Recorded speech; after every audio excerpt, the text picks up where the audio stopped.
Welcome to JGP channel. Today we gonna tell you about the evolution of video game console that maybe you never know before. A video game console is an electronic, digital or computer device that outputs a video signal or visual image to display a video game that one or more people can play.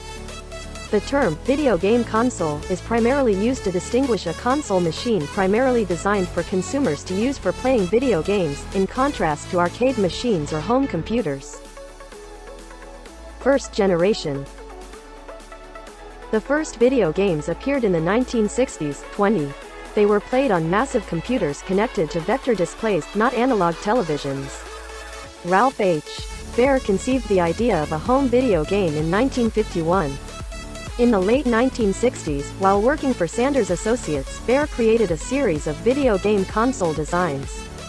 One of these designs, which gained the nickname of the 1966 Brown Box, featured changeable game modes and was demonstrated to several TV manufacturers, ultimately leading to an agreement between Sanders Associates and Magnavox. In 1972, Magnavox released the Magnavox Odyssey, the first home video game console which could be connected to a TV set. Ralph Baer's initial design had called for a huge row of switches that would allow players to turn on and off certain components of the console. The Odyssey lacked a CPU to create slightly different games like tennis, volleyball, hockey, and chase. Magnavox replaced the Switch design with separate cartridges for each game.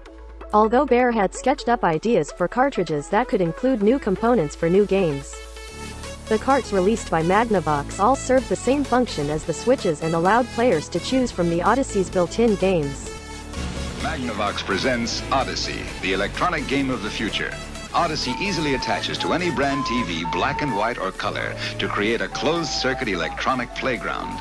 Odyssey gives you all the exciting action of hockey and 11 other challenging play and learning games for the entire family. Odyssey, a new dimension for your television, now at your Magnavox dealer. He's listed in the yellow pages. Second generation. The Atari 2600 became the most popular game console of the second generation. Fairchild released the Fairchild Video Entertainment System, VES, in 1976. While there had been previous game consoles that used cartridges, either the cartridges had no information and served the same function as flipping switches, the Odyssey, or the console itself was empty, Coleco Telstar, and the cartridge contained all of the game components. The VES, however, contained a programmable microprocessor, so its cartridges only needed a single ROM chip to store microprocessor instructions. RCA and Atari soon released their own cartridge-based consoles, the RCA Studio 2 and the Atari 2600, originally branded as the Atari Video Computer System, respectively. Attention shoppers, the new Atari cartridge game is in. Excuse me. Uh-oh, George again. Ooh, Atari's ASC battle. It comes with 27 games, but that's just for starters. You can get 9 cartridges, 187 games. Blackjack. Oh! I'd like an Atari. Sorry, only our demonstrators left.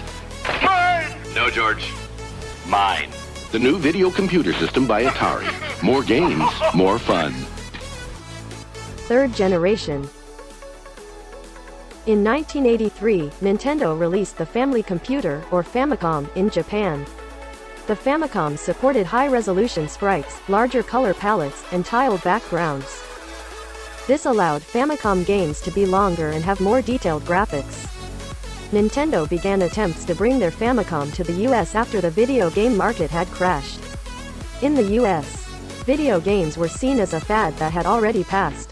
To distinguish its product from older game consoles, Nintendo released their Famicom as the Nintendo Entertainment System, NES, which used a front-loading cartridge port similar to a VCR, included a plastic robot, ROB, and was initially advertised as a toy.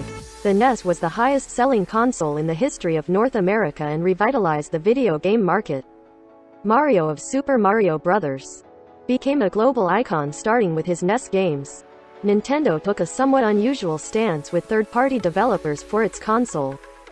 Nintendo contractually restricted third-party developers to 3 NES titles per year and forbade them from developing for other video game consoles. The practice ensured Nintendo's market dominance and prevented the flood of trash titles that had helped kill the Atari, but was ruled illegal late in the console's life cycle. Will you be the one to witness the birth of the incredible Nintendo Entertainment System? The one to play with Rob, the extraordinary video robot, batteries not included. He helps you tackle even the toughest challenge. Will you be the first to raise the incredibly accurate Zapper and play games like Duck Hunt or action-packed Hogan's Alley and high-flying Kung Fu, each sold separately? Will you be the one to experience the Nintendo Entertainment System? Comes with Rob, Zapper, Control Deck, 2 controllers, Gyromite, and Duck Hunt. Sega challenges you with the ultimate video games. Games that'll blow you away, like Alex Kidd in Miracle World. And coming soon, Monopoly. Knockout games like Baki. Gangster Town. Shift into more excitement with the arcade hit Outrun. Only on the Sega system. Sega, the challenge will always be there. 4th generation. NEC brought the first 4th generation console to market with their PC Engine, or TurboGrafx 16, when Hudson Soft approached them with an advanced graphics chip. Hudson had previously approached Nintendo, only to be rebuffed by a company still raking in the profits of the NES. The TurboGrafx used the unusual HCard format to store games. The small size of these proprietary cards allowed NEC to re-release the console as a handheld game console. The PC Engine enjoyed brisk sales in Japan, but its North American counterpart, the TurboGrafx, lagged behind the competition. The console never saw an official release in Europe, but clones and North American imports were available in some markets starting in 1990. NEC advertised their console as 16-bit to highlight its advances over the NES. This started the trend of all subsequent 4th generation's consoles being advertised as 16-bit. Many people still refer to this generation as the 16-bit generation and often refer to the 3rd generation as 8-bit. Introducing TurboGrafx 16, the next generation video game system.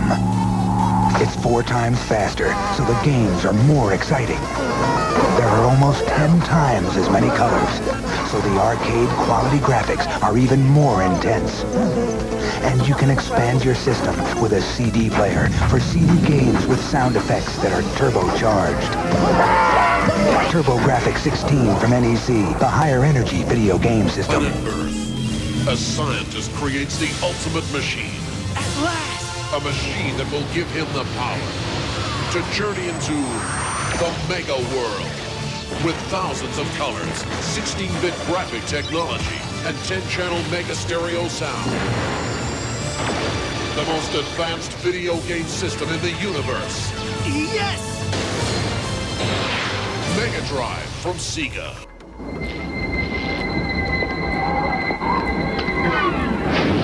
When you decide to step up to this kind of power, this kind of challenge, this kind of flying, crashing, feeling, when you decide to get serious, there's only one place to come, the games of Super Nintendo. No one else creates this kind of experience, because no one else creates these kinds of games. Now you're playing with power, superpower. 5th generation. During this time, home computers gained greater prominence as a way of playing video games. The gaming console industry nonetheless continued to thrive alongside home computers. Due to the advantages of much lower prices, easier portability, circuitry specifically dedicated towards gaming, the ability to be played on a television set, which PCs of the time could not do in most cases, and intensive first-party software support from manufacturers who were essentially banking their entire future on their consoles. The first 5th generation consoles were the Amiga CD32, 3DO and the Atari Jaguar. Although all 3 consoles were more powerful than the 4th generation systems, none of them would become serious threats to Sega or Nintendo. The 3DO initially generated a great deal of hype in part because of a licensing scheme where 3DO licensed the manufacturing of its console out to third parties, similar to VCR or DVD players. However, unlike its competitors who could sell their consoles at a loss, all 3DO manufacturers had to sell for profit. The Jaguar had 3 processors and no C libraries to help developers cope with it. Atari was ineffective at courting third parties and many of their first-party games were poorly received. Many of the Jaguar's games used mainly the slowest but most familiar of the console's processors, resulting in titles that could easily have been released on the SNES or Genesis. If you're not playing on a 3DO system,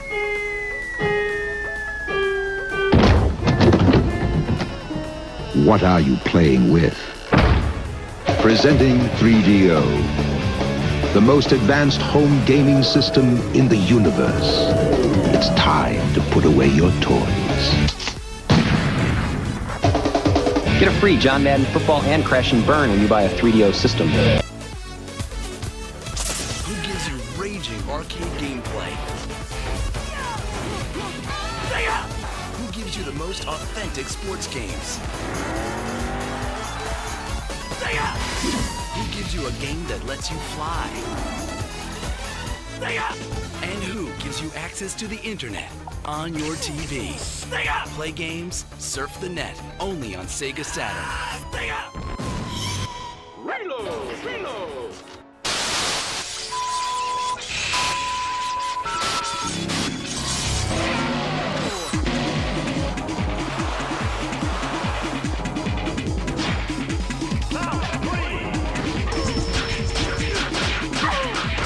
The games are ready. Are you? Yes, ma'am.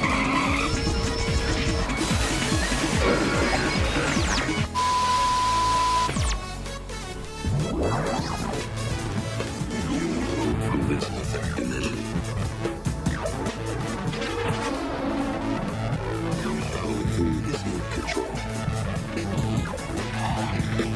You know who has 4 times the access